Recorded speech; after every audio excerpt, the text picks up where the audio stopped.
Students of Mathematical Studies, and welcome to Tuesday. Today's lesson is going to focus on Pascal's triangle. Video should be pretty short, but the work to do with it is going to be kind of long. Pascal's triangle, we've been looking at it. We've already seen a couple of patterns in here. One of them is that if you just look at these rows, you see the powers of 11. Now once you get down here at the 1, 4, 6, 10, 4, 1 row, if I got that right, no, 1, 4, 6, 4, 1, that works. It's the 1, 5, 10, 10, 5, 1. If you were to do those with the powers of 11, you would have to actually pay attention to place value and realize that the 1 and the 5 and the 0 are in place, but this 1 and this 1 are going to combine, and things are going to carry. So something like a 1, 6, 1, 0, 5, 1, or something like that might be 11 to the 5th power. Feel free to check that on the machine and see if it's actually right.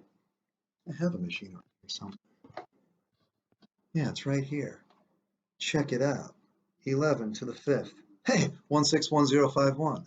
Wow. So carry that 1 that's over there added to the 5, and there it works. Right? Another thing we've noticed is 1 plus 1 is 2, 1 plus 2 plus 1 is 4, etc. The powers of 2 are also visible in this beautiful triangle. What also is here that you no doubt have noticed is if you start looking at the diagonals, you can follow the 1, 2, 3, 4, etc. Lo and behold, if you didn't know how to count, you could read Pascal's triangle to find the natural numbers. If we look down another diagonal, the 1, 3, 6, 1, 3, 6, 10, 15, that diagonal. That one right there, those are called the triangular numbers. So here's question 1. The triangular numbers are called the triangular numbers for a very similar reason of why it is that the square numbers are called the square numbers. So your job is to answer this question. Why are the triangular numbers called the triangular numbers?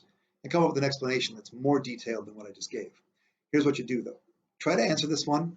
After you think you have a solution, look it up. You can simply Google, why are the triangular numbers called the triangular numbers? And you will find an answer. And then what you can do is you can write further whether your hunch was correct or if you actually learned something by looking up. So did you verify what you had figured out? Or did you find that you actually reasoned something a little incorrectly and there's actually a different reason for it? So that's that. Here comes the next thing. We go to the next diagonal, and the next diagonal, instead of the 1, 3, 6, 10, 15, is going to be the 1, 4, 10, looks like it'd be a 20 next on that. Those are called the tetrahedral numbers.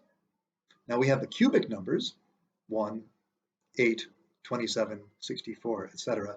These are called the tetrahedral numbers. The question very similar to the triangular versus the square numbers. Why? Why are these called the tetrahedral numbers? You can keep on going. After that, we get to something that are called the polytope numbers.